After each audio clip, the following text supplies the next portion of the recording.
இந்த உலகத்தில் வாழும் வித்தியாசமான விலங்குகளில் காண்டாமிருகமும் ஒன்றாகும். பொதுவாக சுமார் 5 வகை காண்டாமிருக இனங்கள் உள்ளன.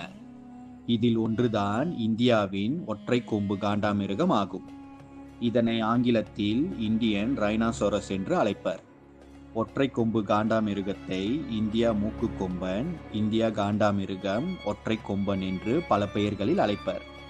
இது இந்தியாவில் வடகிழக்கு பகுதியிலும், நேபாளத்திலும், பூட்டானில் சில பகுதிகளிலும் காணப்படுகின்றன. ஒற்றை கொம்பு காண்டாமிருகம் இந்தியாவில் அதிகமாக அசாம் மாநிலத்தில் வாழ்கின்றன. ஐரோப்பியர்கள் முதலில் அறிந்த காண்டாமிருகம் இனம் இந்திய காண்டாமிருகம் ஆகும். அதுவரை ஐரோப்பியர்கள் காண்டாமிருகம் என்ற விலங்கை பார்த்ததே இல்லை. காண்டாமிருகத்தை 1758ஆம் ஆண்டில் கார்லஸ் வின்னேயாஸ் வகைப்படுத்தி ரைனோசரஸ் என்று பெயரிடுகிறார். கிரேக்க